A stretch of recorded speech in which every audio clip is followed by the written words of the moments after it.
우리가 마지막 때가 될수록 우리의 마음 지키는 게 쉽지가 않은데 오늘 말씀을 통해서 우리가 마지막 때에 대한 일들을 더 알아가면은 아는 만큼 우리의 마음도 지킬 수가 있습니다. 자, 오늘은 계시록 강의 53번째 시간이고요. 오늘은 7 나팔 재앙 중에서 5번째 나팔 재앙에 대해서 다뤄드리도록 하겠습니다. 계시록 9장 1절에서 12절이 오늘 말씀입니다. 자, 그 중에서 1절부터 3절을 먼저 읽도록 하겠습니다. 다섯째 천사가 나팔을 불매 내가 보니 하늘에서 땅에 떨어진 별 하나가 있는데 그가 무저갱의 열쇠를 받았더라. 그가 무저갱을 여니 그 구멍에서 큰 화덕의 연기 같은 연기가 올라오매 해와 공기가 그 구멍의 연기로 말미암아 어두워지며 또 황충이 연기 가운데로부터 땅 위에 나오매 그들이 땅에 있는 정갈의 권세와 같은 권세를 받았더라. 자, 우리가 이 5번째 나팔 재앙을 가리켜서 황충의 재앙이라는 별칭을 가지고 있습니다. 자, 이 5번째 나팔 재앙은 앞으로 있을 3가지 화 중에서 첫 번째 나오는 화입니다. 첫 번째 재난으로 따로 부릅니다. 자, 1절부터 12절까지 긴 문장을 할애해서 이 황충의 재앙은 가장 길게 소개를 하고 있습니다. 자, 뭐든지 성경에서 가장 길게 나오면 어떻게 돼요? 중요한 것이다. 여러분 상식적으로 생각하셔야 돼요. 황충의 재앙이 12절까지 나온다는 것은 다른 재앙에 비해서 상당히 중요한 재앙이기 때문에 그래서 이렇게 길게 소개를 하고 있습니다. 자, 여기는 몇 가지 개념들이 나오는데 첫 번째 등장하는 게 하늘에서 떨어진 별이라는 개념이 나옵니다. 5째 천사가 나팔을 불 때 바로 뭐가 보였다고요? 하늘에서 별 하나가 땅에 떨어지는 것을 보았다라고 했습니다. 자, 하늘에서 떨어진 별이 과연 뭘까? 항상 계시록은 어떤 해석을 하냐에 따라서 길이 많이 다르다고 말씀을 드렸고요. 대표적인 게 상징적인 해석과 문자적인 해석인데 특히 상징적인 해석은 길들이 수백 가지예요. 더 될 수가 있고요. 물론 일반적으로 우리가 뭐 주석이나 어떤 여기에 관련된 책을 보면은 서너 가지, 한두 가지의 이야기를 소개하지만은 그러나 연구자들의 수만큼 이 해석의 다양성은 늘 있습니다. 상징적인 것들은 어떤 관점으로 보냐에 따라서 해석이 다 다를 수밖에 없다는 것입니다. 그래서 이 부분에서 가장 많이 말하는 것 중에 하나가 사탄 또는 적그리스도다. 하늘에서 떨어진 별은 사탄이다. 아니면 적그리스도 이렇게 보는 견해가 있습니다.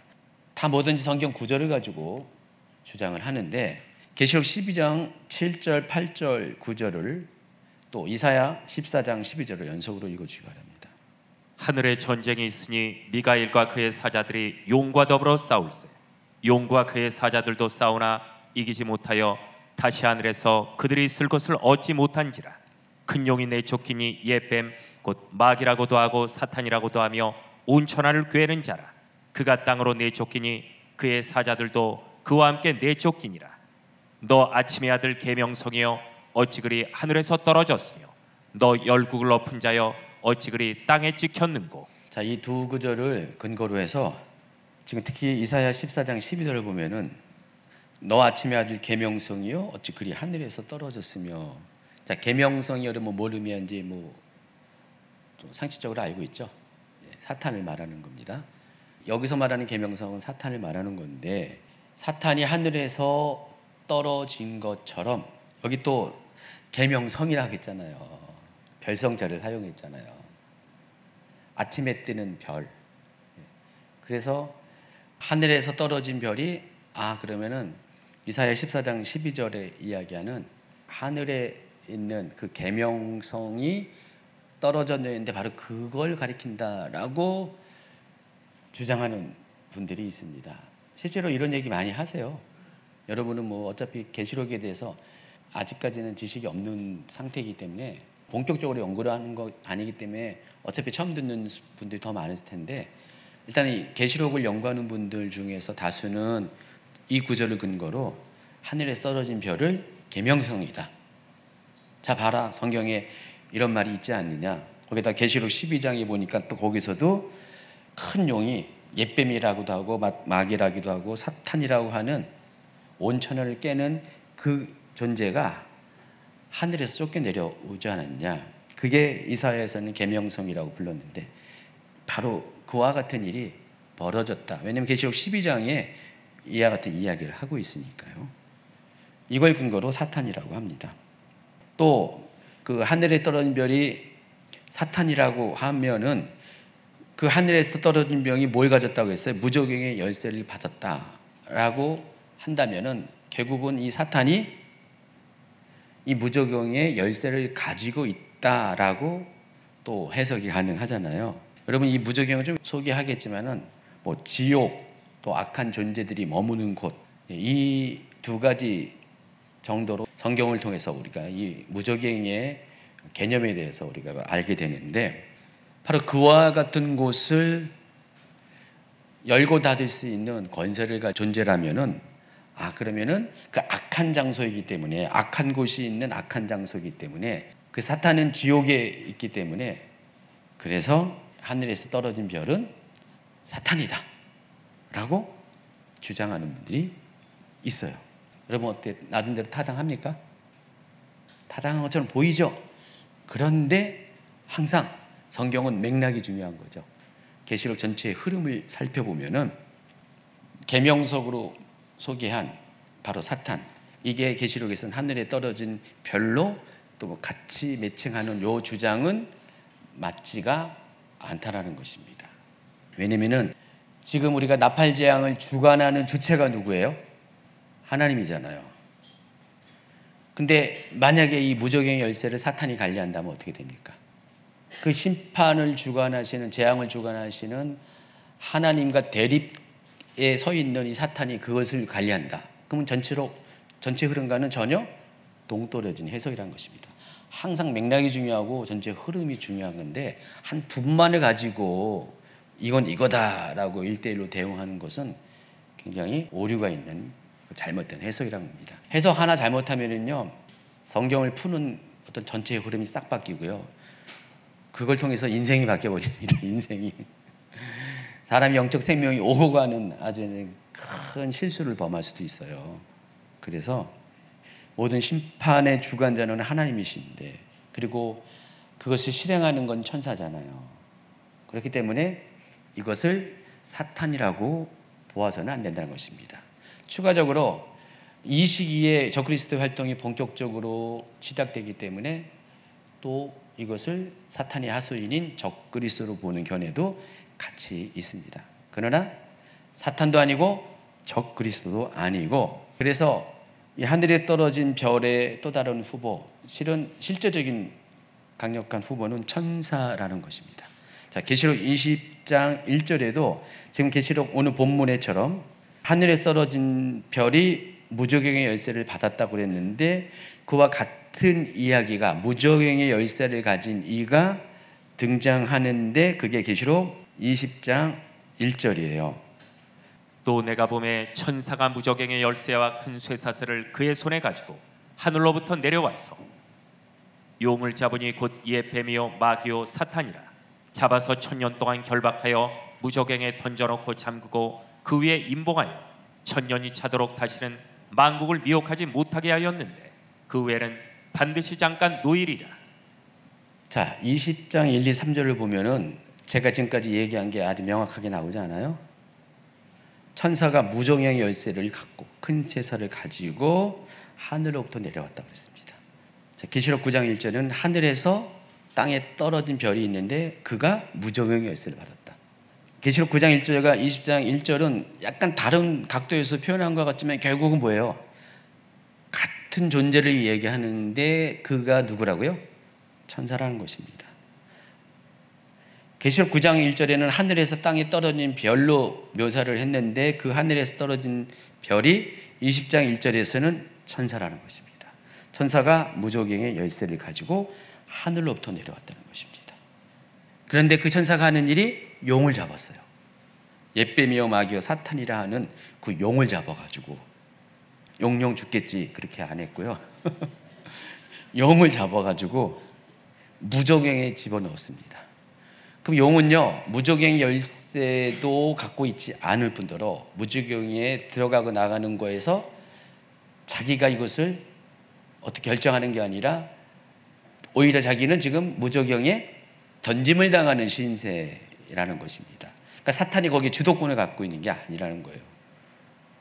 그 사탄을 무저경의 열쇠를 가진 천사가, 하늘로부터 내려온 천사가 이 무저경의 사탄을 집어넣고 거기서 1000년 동안을 나오지 못하도록 가두는 역할을 하는 게 일종의 간수장이죠. 간수장 역할을 하는 게 천사예요. 어때요, 여러분? 둘 중에 뭐가 맞아요, 진짜? 여러분, 상식적으로 생각해 보세요. 사탄이 맞아요? 천사가 맞아요. 뭐 성경만 딱 봐도 천사잖아요. 근데 그냥 한 구절 하나 갖고 이거를 다른 성경이 맞춰가지고, 그거는 주로 이단들이 잘 써먹는 수법이죠. 이거 봐라 하면서. 절대 아니라는 사실을 아시기 바랍니다. 그래서 하늘에서 땅에 떨어진 별은 심판을 진행하기 위해서 하늘로부터 파송받은 존재, 곧 천사로 해석하는 것이 계시록 전체의 흐름과 일치한다는 것입니다. 그리고 그 천사가, 하늘에서 떨어진 별인 그 천사가 무저경의 열쇠를 가지고 황충을 세상 가운데 풀어놓는 일을 행한다는 것입니다. 그게 하나님으로부터 오는 재앙이라는 것입니다. 자, 그래서 무저경이 과연 뭘까도 두 번째 개념으로 무저경이 과연 뭘까? 무저경은 신약 성경에서 모두 9번에 걸쳐서 찾아볼 수가 있습니다. 구약 성경에는 이 무저경이라는 단어가 나와 있지 않습니다. 이 무저경이라는 단어는 한자예요. 그래서 없을무, 밑저, 구덩이 갱, 밑에가 없는, 바닥이 없는 구덩이, 그게 무저경입니다. 파고 들어가도 바닥이 없는, 그게 무저경이라는 것입니다. 예전에 러시아에서요, 러시아 사람들은 특이한데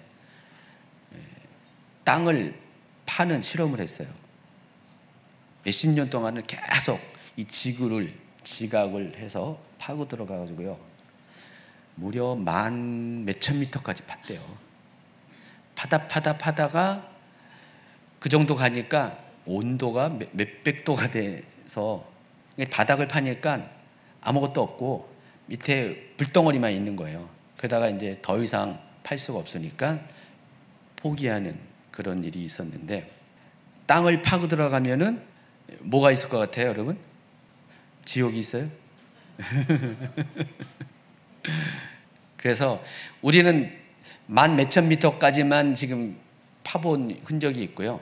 그 밑에는 더 이상 우리가 알 수가 없어요. 알 수가 없는데, 지구둘레가 그 반경이, 지름이 몇이에요? 제가 생각이 안 나는데, 지구 지름이 한번 빨리 검색을 해보세요. 누가 검색왕이 있잖아요. 지구 지름.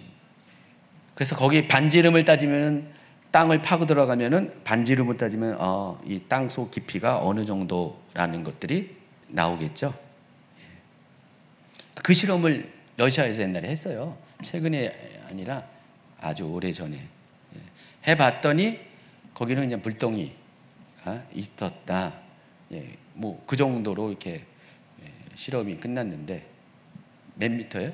14,000까지는, 14,000이라는 거죠? 1,400이 아니라 14,000까지는 못 팠지만은 거의 근접한, 거기 팠더니 거기 불이 있다는 거죠, 불덩어리가. 그래서 지옥이란 단어가 한자어로 어떤 거예요? 땅 속에 있는 감옥이잖아요. 그래서 우리가 알고 있는 이 지옥에 대한 묘사들이 많이 있잖아요. 지옥을 보통 뭐라고 부르죠? 불지옥이라고 많이 부르잖아요. 지옥 하면 뭘 떠올리냐면은 불, 뜨거운 거. 실제로 성경에서도 불못이라고 표현을 많이 합니다. 그래서 이 땅속 깊이 있는, 우리 물리적으로는 그게 이제 지구 회계, 멘틀 지나서 지구 회계에 있는 거기 불덩어리인데, 거기가 정말 지옥일 가능성이 어느 정도는 좀 비슷한 느낌이 들지 않아요? 자중은 여기까지, 더 이상은 하고, 일단 무저갱은 일단 끝을 볼 수 없는, 그러니까 10,000m 이상 들어가면 당연히 볼 수가 없죠. 그 정도로 깊이 들어갔는데, 성경에는요 무저갱이라는 단어가 9번 나오고, 신약성경에, 그리고 계시록에만 7번 나온다고 그랬죠. 근데 계시록 중에서 20장 1절에 나와 있는 천사가 무적행의 열쇠라고 했는데, 이 무적행이라는 단어가 헬라어로 아비소스라고 하는데, 이 아비소스는 좀 전에 한자어로 된 한글을 이야기한 무적행의 뜻과 다 같은 의미를 갖고 있어요. 바닥이 없는 시면의 물, 또 땅이 헬라어로 아비소스라는 것입니다. 그래서 번역을 보면 끝없이 깊은 구렁, 바닥 없는 구덩이. 그래서 무적행하면 뭘 연상하면은 마치 블랙홀처럼, 블랙홀이 밀도가 높아가지고 거기에 모든 것들을 다 빨아들이는 거 있죠. 빛조차도 빨아들이는, 바로 그와 같은 것들을 연상할 수가 있다라고 합니다. 근데 바로 이 무적행으로부터 악한 존재들이 올라온다 그랬어요. 오늘 본문이 속해 있는 계시록 9장 초반부에는 황충이 올라오고요. 그리고 계시록 11장 7절에 보니까 그들이 증언을 마칠 때 무적행으로부터 올라오는 짐승. 근데 이 짐승이 누구냐면은 적그리스도를 가리키거든요. 계시록 17장 8절도 내가 본 짐승은 전에 있었다가 지금은 없으나 장차 무적행으로부터 올라와 멸망으로 들어갈 자니. 그래서 이 짐승이 적그리스도를 가리키는데, 이 적그리스도가 어디서부터 올라왔다?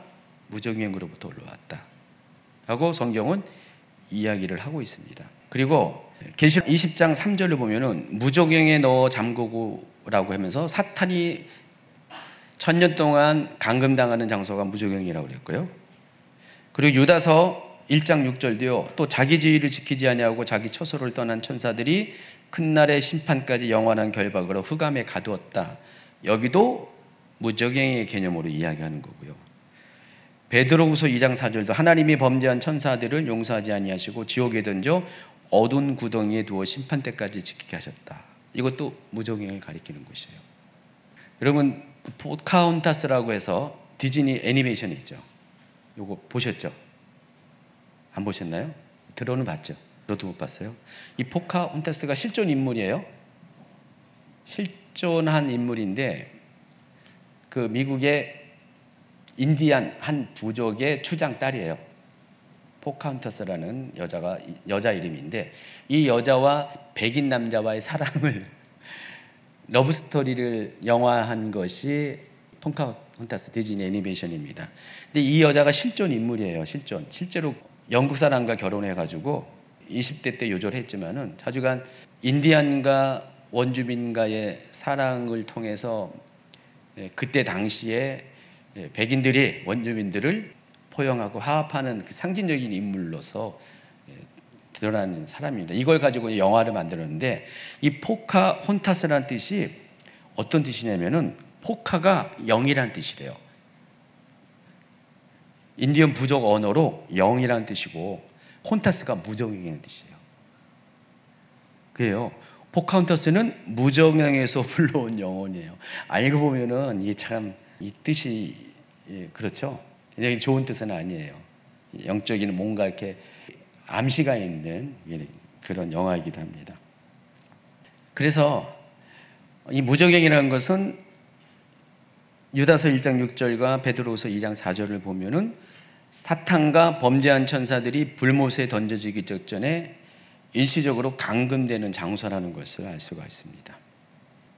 지옥과 비슷한 개념이지만은 지옥하고는 약간의 미세한 차이가 있는 장소라는 것을 알 수가 있습니다.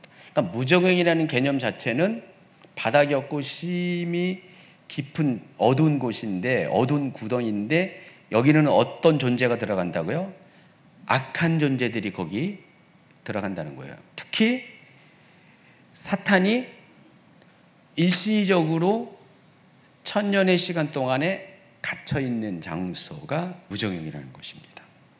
그리고 누가복음 8장 30절 31절도 보면은 예수께서 내 이름이 무엇이냐 물으신즉 이르되 군대라 이런 많은 귀신이 들렸습니다. 무적행으로 들어가라 하지 마시기를 강구하듯. 자, 이 말은 거꾸로 귀신도 무적행으로 들어갈 수가 있다라는 것입니다. 그래서 무적행은 범죄한 천사, 악령들이 형벌을 받기 위해서 들어가는 곳인데, 잘 보시면은 이게 일시적으로 들어가는 장소라는 것을 알 수가 있습니다. 왜냐하면 1000년 동안 갇혔다가 사탄은 다시 풀려나오거든요. 그 동안에 세상에서는 천년왕국이 펼쳐지고요. 사탄은 그 천년왕국이 펼쳐지는 동안에 무적행에 갇혀 있다가 천년왕국이 끝나면 풀려나와요. 그리고 곡과 마곡에서 천년왕국의 백성들을 다시 한 번 더 미혹해가지고요, 전쟁이 일어나게 되죠. 그리고 완전히 거기서 심판을 당하게 되고요. 그래서 사탄이 그 결과로 가는 곳이 어디냐면은 불못 심판으로 갑니다. 그래서 여러분이 아셔야 될 것은 이 무적행은 우리가 알고 있는 지옥의 개념과 비슷해요. 지옥의 개념이 비슷한데, 여러분이 알고 있는 이 지옥은 알고 보면 두 가지예요. 이 세상이 존재할 때 있는 지옥이 있고요, 이 세상이 지나고 나서 영원한 하나님 나라가 도래할 때 오는 지옥이에요. 그래서 이것을 구분할 줄 아셔야 돼요. 지금 이 세상이 존재할 때의 이 지옥은 무적행과 같은 개념이에요. 근데 나중에 이 세상이 끝나고 나서 하나님 나라가 도래할 때 오는 지옥은 지옥이라고 부르는 게 아니라 영원한 불못이라는 새로운 장소일 가능성이 있습니다. 그래서 사탄은 1차적인 징계로서 이 땅에 있는 이 지옥과 같은 개념인 무적행에 1000년 동안 갇혀요. 그런데 심판이 진행될 때 적그리스도와 거짓 선지자와 같은 존재들은요, 무정행에 갇히는 것이 아니라 어디로 가냐면은 불못 심판으로 직접 들어가요. 그래서 그 무적행이라는 곳은 거기가 실제적으로 그 악한 존재들이 심판하는 장소가 아니라는 사실을 알 수가 있습니다. 그곳은 누구를 심판하는 곳이냐면은 이 땅에 있는 영혼들, 악한 영혼들, 죽어서 지옥 갈 수밖에 없는 그와 같은 존재들이 거기서 심판을 받고, 그곳에는 온갖 악한 존재들이 그들을 심판하는 도구로 사용을 하는 겁니다. 여러분, 지옥에서 천사들이 죽은 자들, 악인들에 대해서, 그러니까 지금 이 세상이 존재할 때, 지금 현재를 기준으로 해가지고 그 사람들을 형벌을 가하는 게 천사가 할 것 같아요? 하늘에 있는 천사가 아니라 악한 존재들이, 사단에게 속한 존재들이 거기서 그 일을 감당하고 있습니다. 그들 또한 하나님의 손 안에서 섭리하시면서 그들을 그렇게 사용을 하신다는 것입니다. 이 땅에 있는 악한 영도 사탄도 하나님이 그들의 활동을 허용하시잖아요. 하나님의 섭리 안에서. 마찬가지로 지옥에 있는 그들도 그와 같은 용도로 지금도 사용하고 계세요. 근데 그들이 결국은 어디로 가냐? 지금은 그렇게 하고 있는데 결국은 그들이 마지막 심판이 있는다면은 이제 무적행도 없어져요. 더 이상 무적행도 없어요. 여기 계시록의 20장 후반부에 보면은요, 더 이상 음부도 없어질 것이라고 예고를 합니다.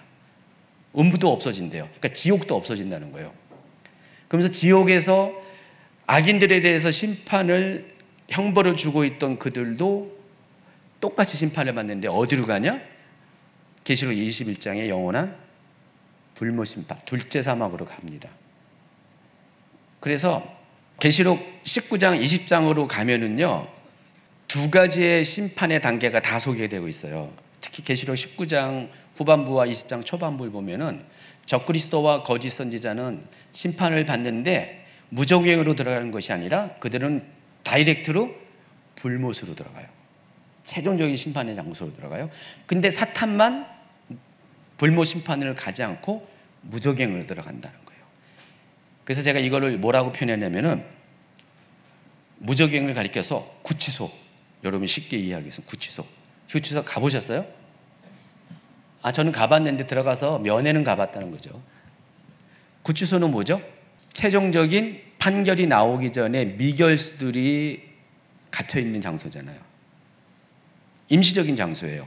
어떤 분들은 뭐 짧게 있지만 어떤 분들은 장기간 거쳐서 뭐 1년, 2년도 있어요. 재판이 아직 진행되는 동안에는 계속 구치소에 갇혀 있는 거예요.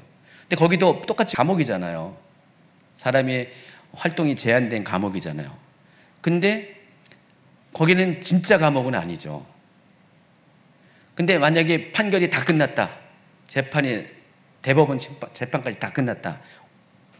완전히 이제 기결수가 되면은 그때 비로소 교도소로 갑니다. 그래서 무적행은요, 구치소, 영원한 불못은 교도소. 그래서 어떤 이들은 구치소를 거쳤다가 교도소를 가는데 어떤 존재들은 구치소를 가지 않고 바로 교도소로 갑니다. 근데 잘 보시면은요, 이 세상의 사람 중에서 악인들이 죽으면은 일단은 구치소 갔다가, 그리고 계시록 20장 후반부에 백보자 심판의 시기를 거친 다음에 그때 교도소인 불못 심판으로 들어갑니다. 아직 최종적인 심판이 있지 않은 거예요. 우리가 죽어도 지금 지옥에 가는데, 구치소에 해당하는 이 무적행 지옥에 들어가는데 최종적인 판결이 나온 게 아니고 백보자 심판 때 최종적인 판결이 나온다는 것입니다. 근데 사탄은 그 전에 불못으로 가는 게 아니라 구치소에 해당하는 무적행에 일시적으로 가는 거예요. 근데 왜 그러냐면 아직 쓸모가 남아있기 때문에. 악한 영들도 똑같이 그 무적행에, 구치소에 해당하는 무적행에 있으면서 거기서 악인들을 형벌을 주는 그 역할을 하고 있다는 것입니다. 그런데 적그리스도와 거짓 선지자는 뭐예요? 영적인 존재들입니까? 사람의 몸을 갖고 왔잖아요. 그래서 그들은 아예 다이렉트로 구치소를 거치지 않고 바로 저쪽으로 가버립니다. 판결을 아예 끝내버린 거예요. 여러분, 이런 거 생각 안 해보셨구나. 처음 들어보셨구나. 그러니까 하나님이 이게 형벌의 단계, 심판의 단계도 아주 체계적으로 각 존재들에 대해서 어떤 기준이 이렇게 정해져 있다는 것입니다. 그래서 이 지옥의 개념과 비슷한 이 무적행은 거기에는 온갖 악한 존재들이 다 있어서 하나님이 세상을 심판할 때 거기에서부터 악한 존재들을 끌어낸다는 것입니다. 끌어내서 그들을 또 지상에서 형벌의 도구로 사용하신다는 것입니다. 그것도 하나님의 통제 안에 그 일을 행하시게 한다는 것입니다. 그래서 그 무적행의 출입, 지옥의 출입은 누가 갖고 있냐? 하나님이 주권에 의해서 통제돼요. 그 사람이 죽으면은 어떤 사람은 하늘로 천국에 가고요, 어떤 사람은 지옥에 가는데 그걸 누가 하냐? 천사들이 하는 거죠.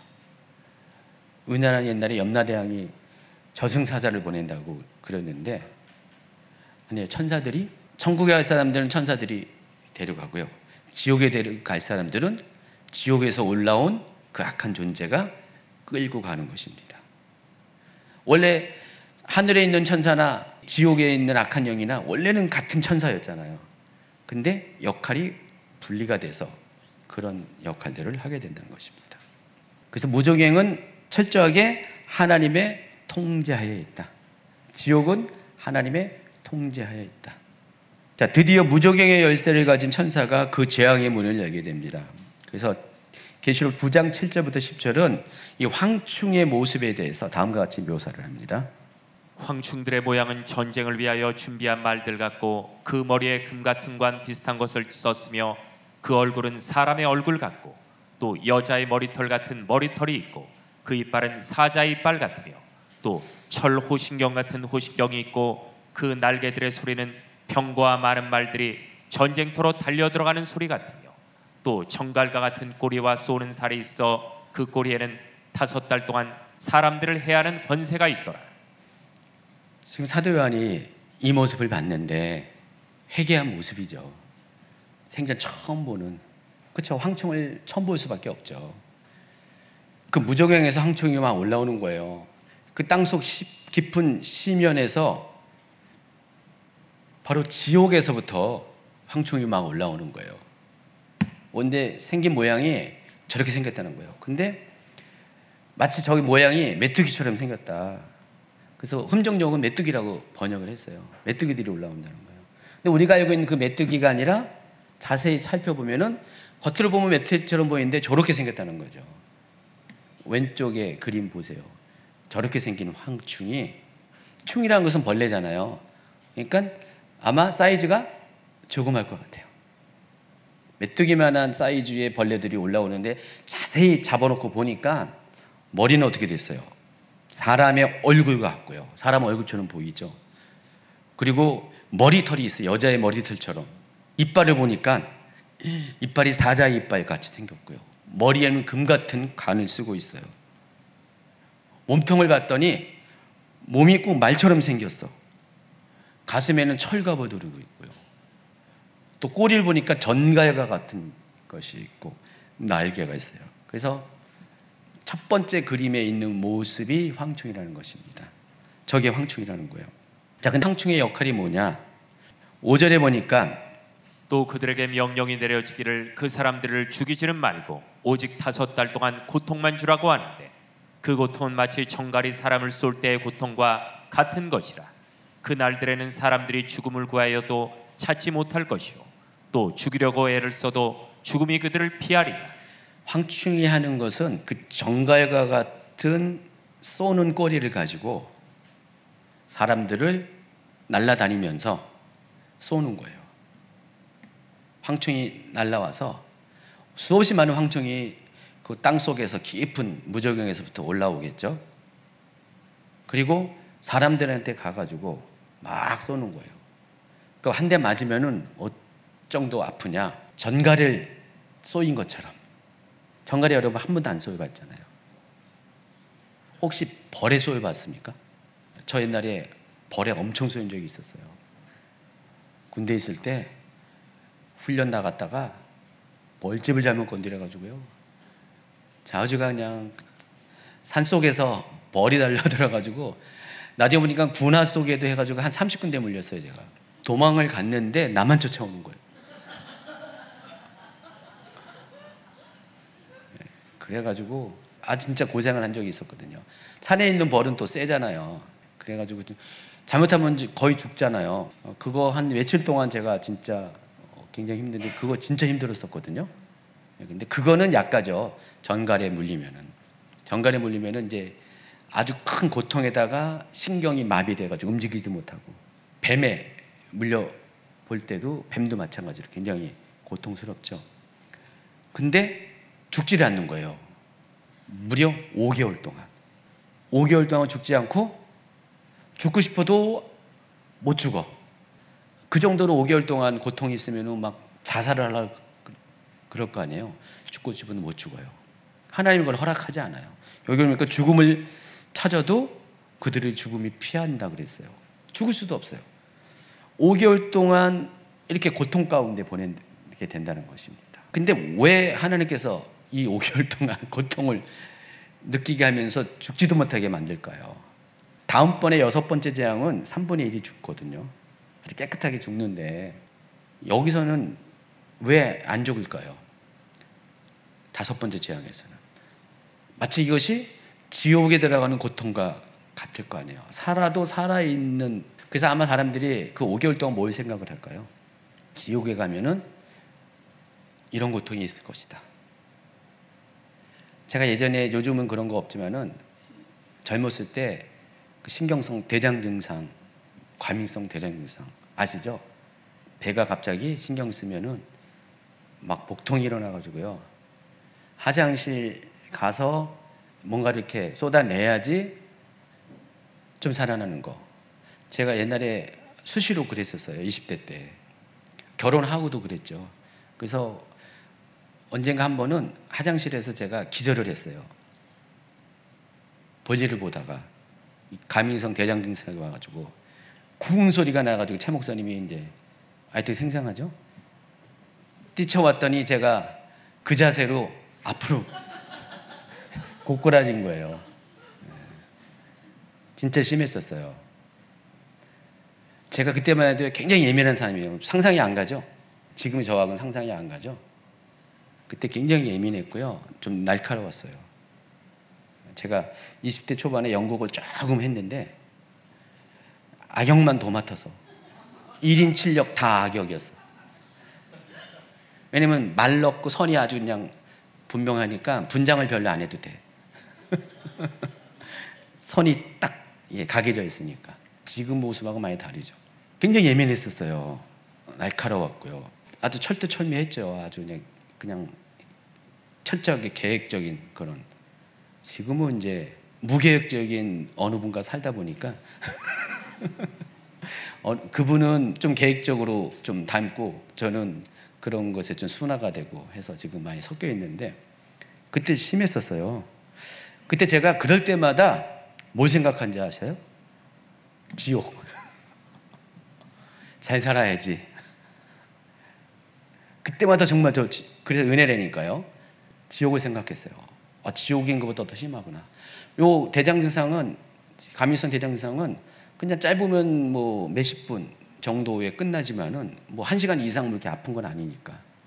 근데 그거는 참아내기도 그렇게 힘든데 이거를 죽지도 못하고 영원토록 이 지옥에서 이 고통을 당함.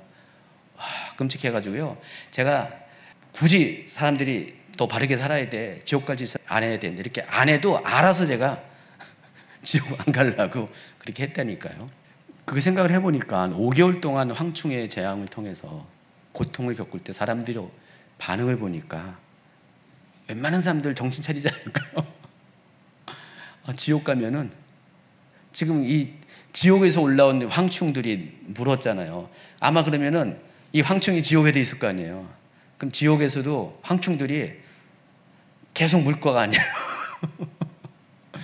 그 고통, 지옥의 고통이 지금 지상에서 하나님이 잠깐 5개월 동안 맛보게 하는 거예요. 맛보기로 데몬스트레이션을 한 겁니다. 봐라, 지옥 가면 너 이래. 그러면 사람들이 어떻게 해요? 정신 차리고 늦더라도 그래, 이제라도 돌이켜야겠다, 지옥 가면 안 되겠다, 정신 차린 분이 있을 것 없을 것 같아요. 여러분이 만약에 그 전에 막 살다가 하나님의 이는 못 받은 땅의 사람으로 존재하고 있는데 그 황충의 재앙을 통해서 여러분 분명히 정신 차릴 수밖에 없다는 것입니다. 하나님께서 그와 같은 목적으로 황충의 재앙을 허락을 하신 것입니다. 그래서 저는 이걸 생각하면서 하나님이 참 존경스러운 거예요. 마지막 순간까지도 하나님은 끝까지 사람들을 한 영혼이라도 정신 차리게 해서 지옥 가지 않게끔 지옥의 맛보기로 황충을 보내서, 그 상충은 결국 하나님의 통제권에 있는 거죠. 아직은 세상의 심판이 아니잖아요. 멸망하는 게 아니잖아요. 그 사람들을 돌이키게 하기 위해서 마지막 기회를 또 주시고요. 또 주실 거예요. 이제 6번째 나팔재앙에서. 근데 그럼에도 불구하고 그런 사람이 있는 반면에 여전히 그 재앙을 보낸 이 고통의 시간을 허락한 하나님을 원망하는 사람들도 있게 되겠죠. 항상 세상은 이런 식으로 해서 분리가 돼요.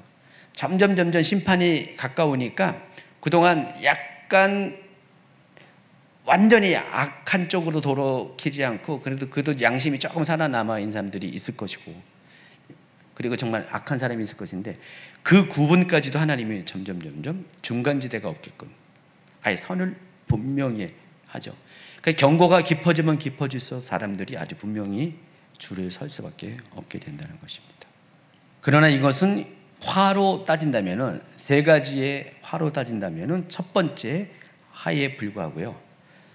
2번째 화, 3번째 화는 점점점 강도가 세지는 화가 될 겁니다.